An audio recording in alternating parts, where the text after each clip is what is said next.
Sophia traced the worn edges of her textbook, the words blurring before her eyes. The late afternoon sun cast long shadows across the park bench, but its warmth did little to thaw the chill of anxiety that had settled deep in her bones. Los Angeles, with its endless sprawl and glittering promises, felt more like a gilded cage than a land of opportunity. Every month the tuition bill for her psychology degree loomed larger, a monstrous shadow threatening to swallow her whole. She was good at it, brilliant even, her professors often remarked on her insightful contributions. But brilliance didn't pay the rent or buy groceries, and it certainly didn't cover the ever-increasing cost of higher education.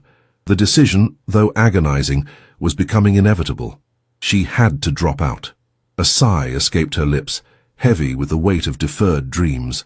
She imagined telling her advisor, the quiet shame of admitting defeat. Her parents, long gone, had always instilled in her the value of education, a path to a better life. Now, that path was crumbling beneath her feet. She closed the textbook. The faint scent of old paper, a bittersweet reminder of a future she might never grasp. The park, usually a sanctuary of green amidst the urban concrete, felt suffocating. She needed to walk, to clear her head, to somehow outrun the despair nipping at her heels. She rose, her movements slow and deliberate, her mind still replaying the grim calculations of her bank account.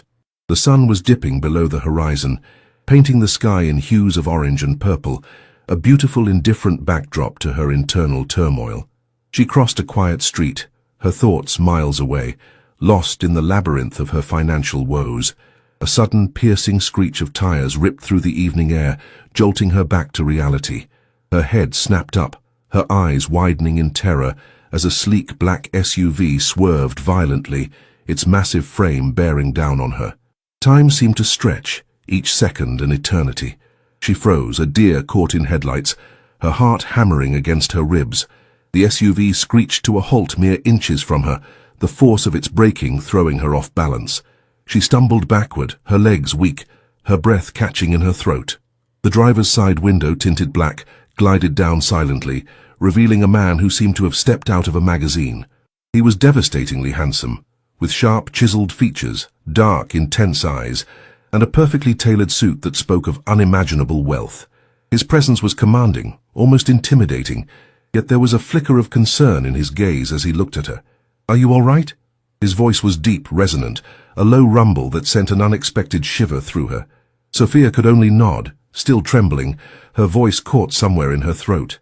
She felt a blush creep up her neck, embarrassed by her near accident and the sudden intense scrutiny of this powerful stranger.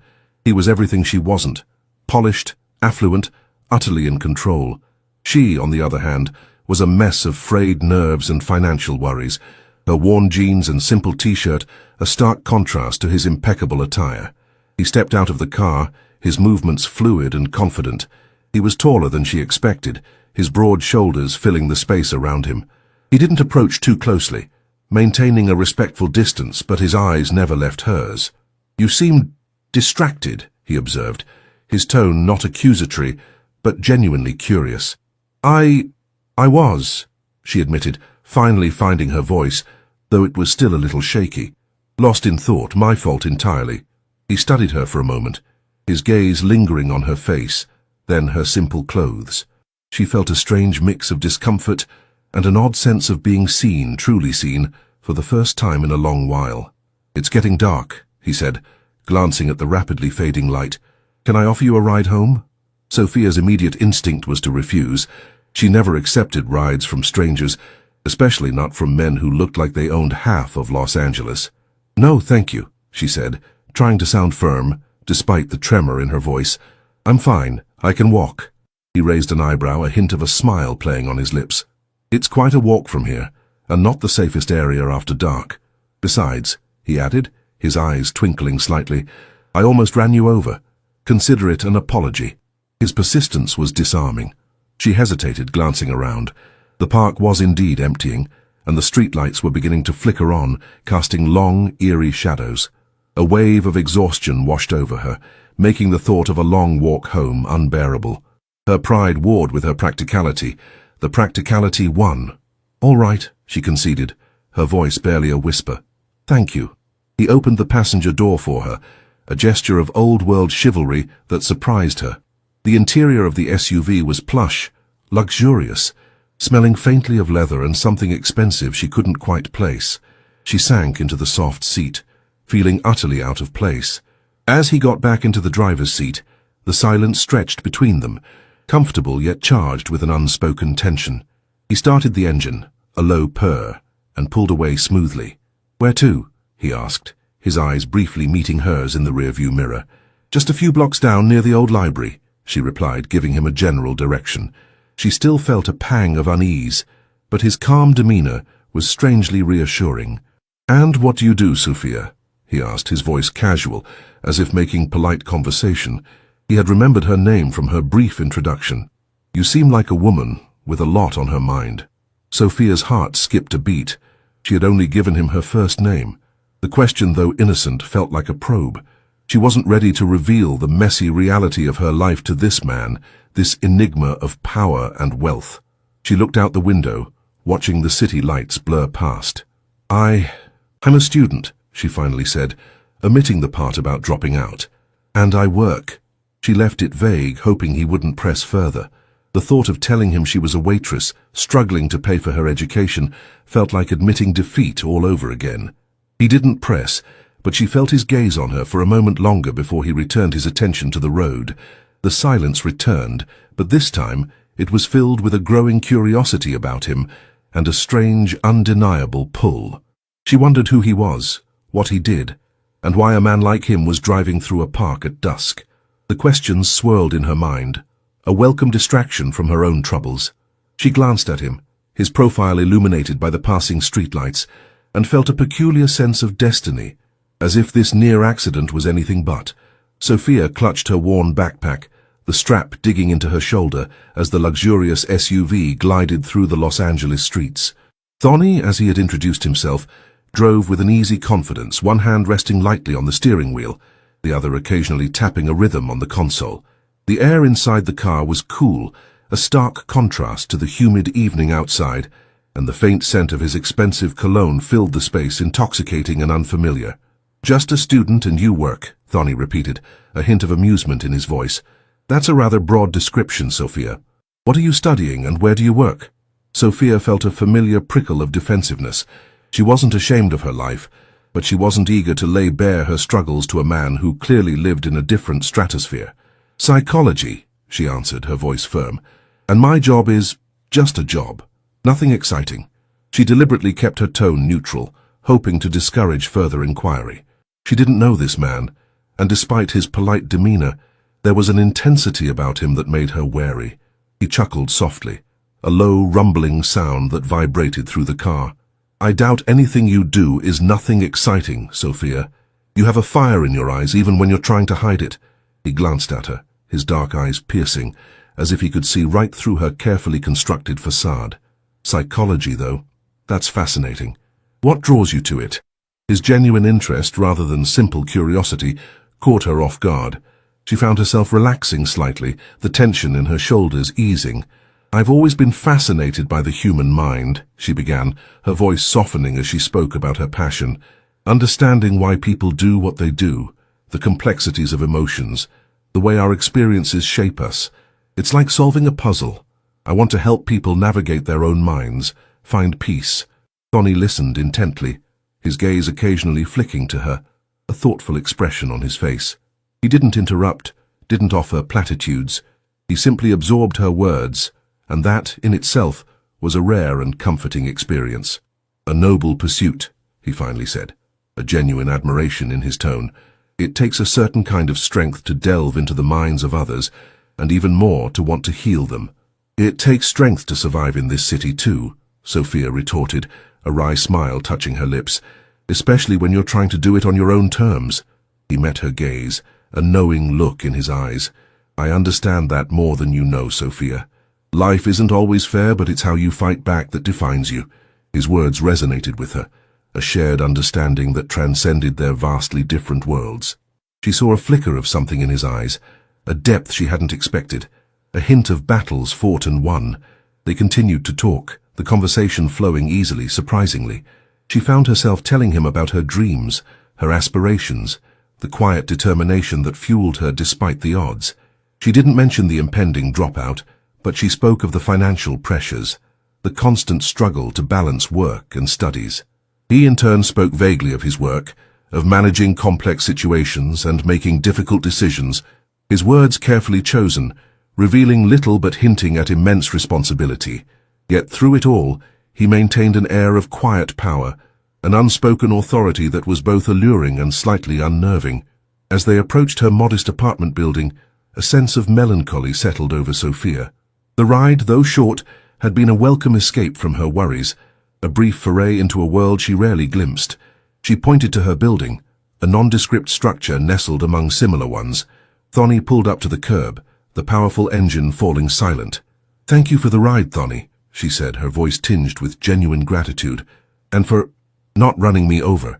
A small, shy smile played on her lips.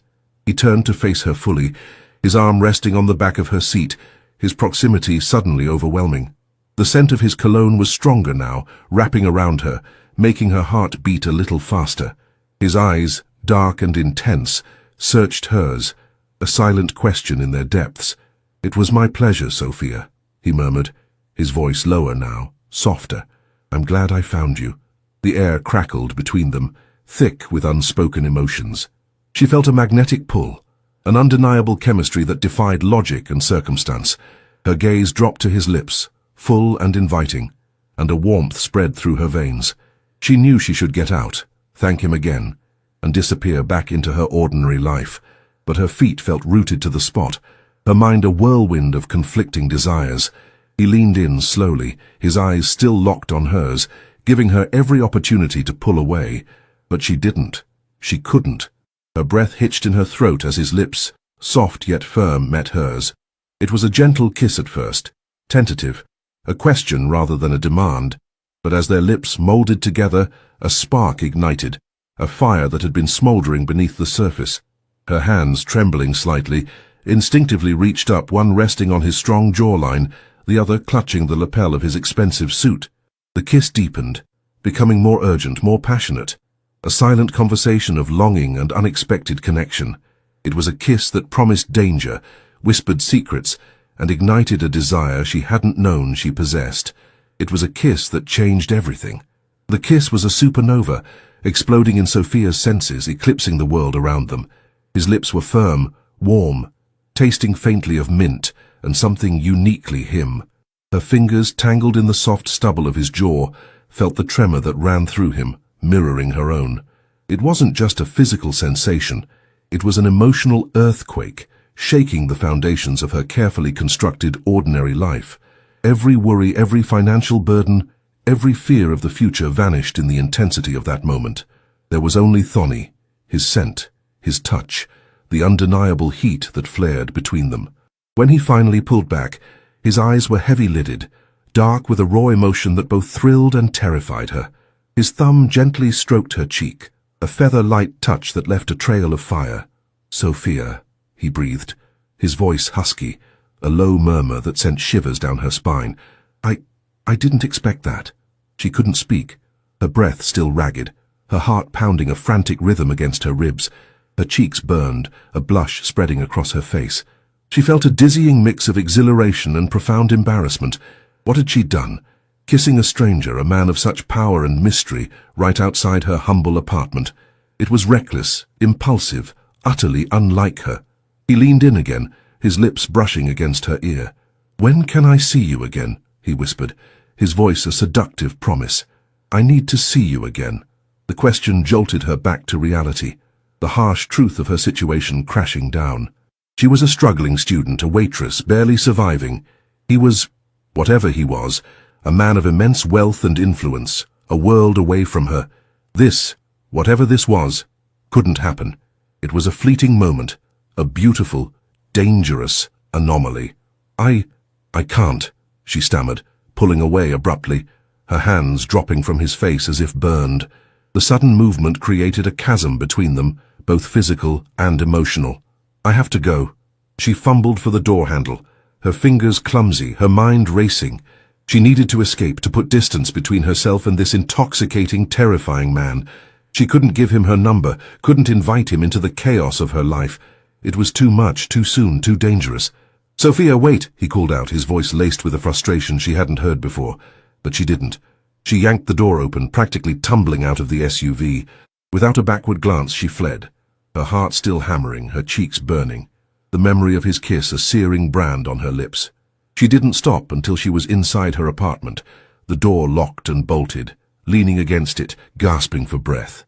Her body still thrummed with the aftershocks of their encounter, a potent mix of fear and exhilarating desire.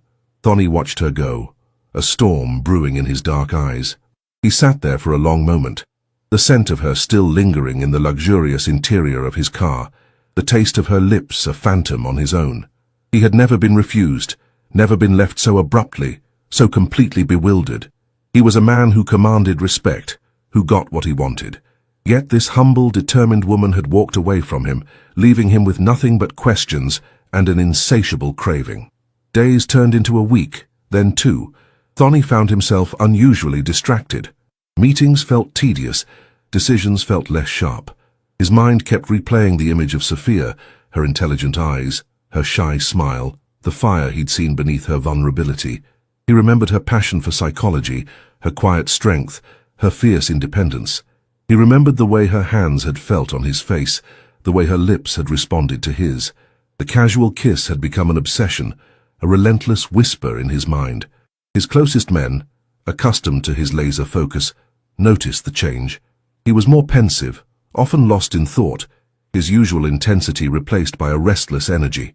He barked orders less, stared out windows more. He had tried to find her, of course. He had driven past her apartment building several times, hoping to catch a glimpse of her. He had even sent a few discreet inquiries, but Sophia, it seemed, was a ghost. She had given him no last name, no contact information, no hint of where she worked. It was as if she had materialized out of thin air, kissed him, and then dissolved back into the anonymity of the city. The frustration gnawed at him. He was Thonny, a man who could find anyone, anywhere. Yet this one woman, this psychology student with a fire in her eyes, had eluded him. He found himself thinking about her at odd hours, wondering if she thought of him, if the kiss had affected her as profoundly as it had him. He knew it was dangerous, this obsession, this distraction, but he couldn't help it. He had to find her.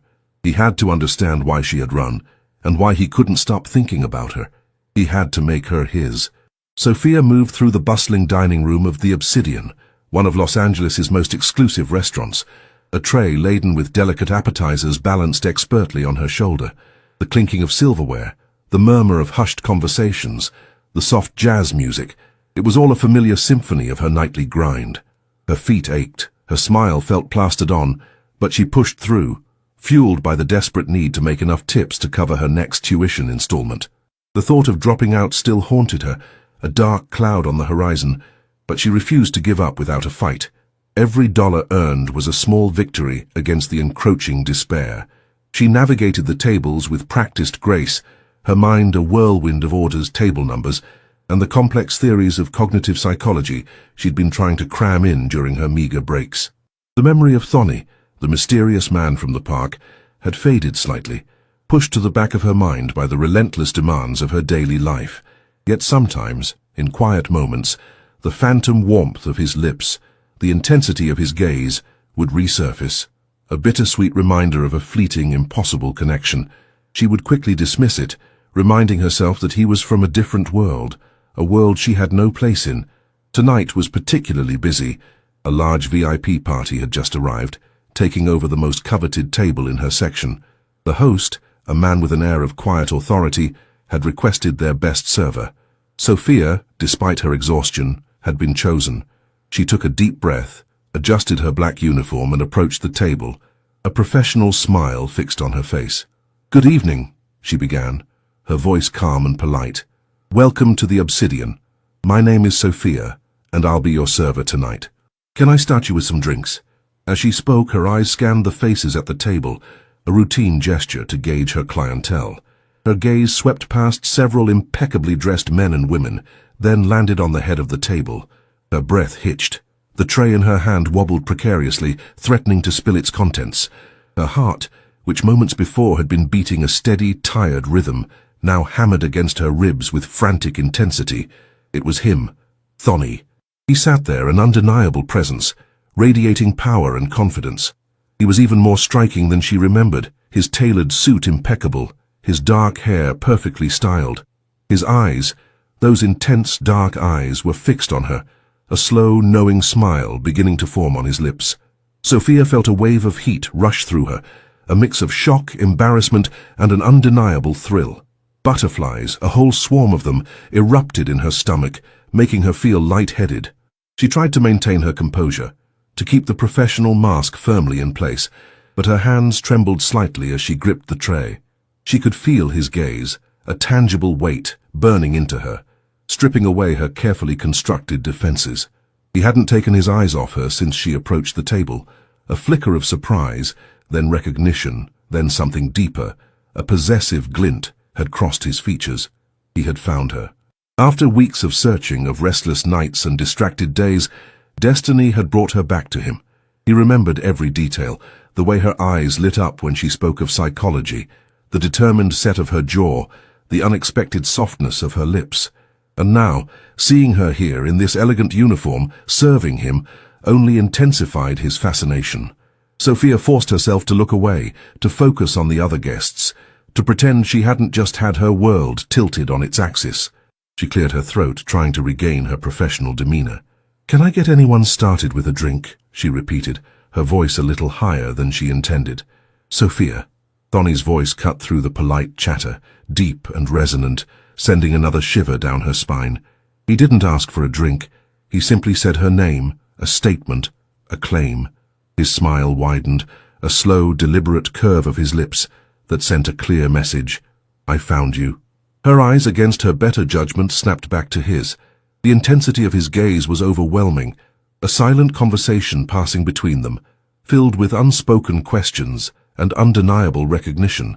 She saw the triumph in his eyes, the satisfaction of a man who always gets what he wants. And in that moment she knew he hadn't just stumbled upon her, he had been looking for her, and now he had found her. Sophia's heart hammered against her ribs, a frantic drumbeat against the elegant backdrop of the obsidian. She managed to take the drink orders from Thonny's table, her movements stiff, her voice a little too steady. Every fiber of her being was acutely aware of his presence, his eyes following her every move. She felt like a moth drawn to a dangerous, beautiful flame. When she returned with the drinks, placing them carefully on the table, Thonny leaned back in his chair, a relaxed posture that belied the intensity in his gaze. "It seems destiny has a sense of humor, Sophia," he said, his voice low, meant only for her. The other guests at his table, engrossed in their own conversations, seemed oblivious to the charged atmosphere between them. Sophia forced a small, professional smile. "It would seem so, Mr. Thonny," she replied, using his first name as a subtle acknowledgement of their previous encounter, yet maintaining a respectful distance. He chuckled, a warm, rumbling sound.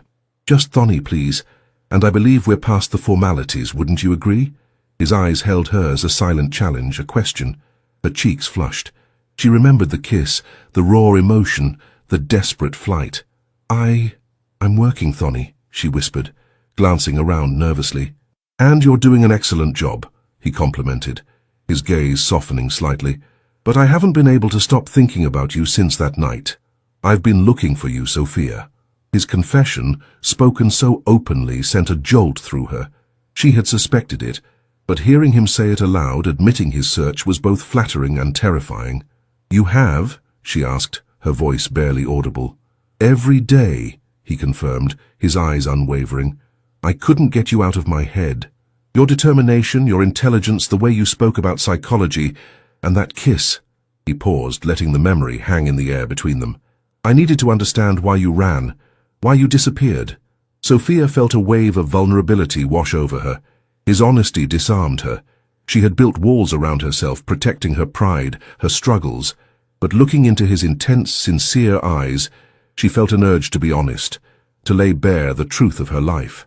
"I ran because it was too much," she admitted, her voice trembling slightly. "You're from a different world, Thonny. My life is complicated. I'm a waitress, barely making ends meet. I'm about to drop out of college because I can't afford it anymore." The words tumbled out, raw and unfiltered, a confession she hadn't intended to make. A shadow crossed Thonny's face, a flicker of concern. He reached across the table, his hand briefly covering hers, a gesture of comfort and reassurance. Sophia, your circumstances don't define you. They only highlight your strength and your story, your determination. That's what captivated me, not your bank account. He squeezed her hand gently before releasing it. I want to help you. Let me help you stay in school. Sophia's pride flared. No, she said, perhaps a little too sharply. I can't accept charity, Thonny. I have to do this myself. He leaned forward, his expression earnest. It's not charity, Sophia. It's an investment. In a brilliant mind, in a woman I can't stop thinking about. Think of it as a partnership. You focus on your studies, on your dreams. Let me take care of the rest. He paused, his gaze intense. This isn't about money for me. It's about you, about seeing that fire in your eyes continue to burn brightly. His words, so sincere, so understanding, chipped away at her defenses. He wasn't offering her a handout. He was offering her a chance, a belief in her potential that she sometimes struggled to maintain herself. The thought of continuing her studies, of not having to give up her dream, was almost overwhelming. But the implications of accepting his help, of stepping into his world, were equally daunting. I don't know what to say, she murmured, her eyes downcast. Say yes, he urged, his voice soft but firm. Say yes to dinner with me after your shift. A real date, Sophia. No running away this time, just us talking, getting to know each other, without the pressure of a near accident or a busy restaurant. He smiled, a genuine warm smile that reached his eyes, melting away some of his usual intensity. What do you say? Sophia looked at him, truly looked at him. She saw not just the powerful, enigmatic man, but the man who had listened to her, who had seen her struggles and her dreams, and who, despite their vastly different worlds, seemed to genuinely care. The butterflies in her stomach fluttered again, but this time they were not just from fear or embarrassment, but from a burgeoning hope, a thrilling possibility. She took a deep breath, a decision forming in her mind. This was dangerous. Yes. But it was also an opportunity, a chance at a future she thought was lost, and perhaps, just perhaps, a chance at something more. Yes, she said, her voice clear and steady, a smile finally breaking through her apprehension. Yes, Thonny, I'd like that very much. 6 months later, the Los Angeles skyline glittered outside the panoramic windows of Thonny's penthouse, a breathtaking vista that had become Sophia's new normal. She sat curled on a plush sofa, a psychology textbook open on her lap, a highlighter poised over a complex paragraph on cognitive behavioral therapy. The words no longer blurred with anxiety. Instead, they ignited a renewed passion, a sense of purpose she hadn't felt in years. Thonny had kept his promise and more. He had not just paid her tuition, he had created an environment where she could thrive, where her studies were her priority, where her dreams were nurtured. Their relationship had blossomed, a delicate yet resilient flower in the fertile ground of mutual respect and undeniable attraction. Sophia had learned that Thonny's world was indeed complex, filled with shadows and unspoken rules, but she also saw the man beneath the powerful facade. He was fiercely loyal, incredibly intelligent, and possessed a surprising tenderness that he reserved almost exclusively for her. He had shown her glimpses of his life, introduced her to his trusted inner circle, but always with an emphasis on her safety and comfort. He never pressured her, never demanded she conform to his world, instead encouraging her to forge her own path within it. She, in turn, had brought light and laughter into his often somber existence. She challenged him, debated with him, and saw past the Mafia boss to the man who carried the weight of immense responsibility, a man who, despite his power, had a deep-seated need for genuine connection. His possessiveness, initially a subtle undercurrent, had evolved into a fierce, protective love, always respectful of her independence. He guarded her, yes, but he also empowered her. One evening, as the city lights twinkled below, Thonny found her studying, a soft smile on his face. He sat beside her, gently closing her textbook. "Enough for tonight, my brilliant student," he murmured, his fingers tracing the line of her jaw. Sophia leaned into his touch, her heart swelling with a love that felt both profound and utterly natural. "I was just getting to the good part," she teased, but she melted into his embrace. "The good part is right here," he said, his eyes dark and full of emotion. He kissed her then, a slow, deep kiss that spoke volumes of their journey. It wasn't the impulsive, desperate kiss from that first night, but a kiss of deep affection, of shared dreams, of a future they were building together. She had come into his life as a casual encounter, a fleeting moment of connection born from a near accident. She had been a waitress, struggling and proud, a woman he couldn't forget, and he, the formidable Mafia boss, had become her greatest love, the man who saw her, truly saw her, and helped her reclaim her dreams. Sophia knew her path was still unfolding, filled with challenges and uncertainties, but with Thonny by her side she was no longer afraid. She was loved, she was cherished, and she was finally, truly, home.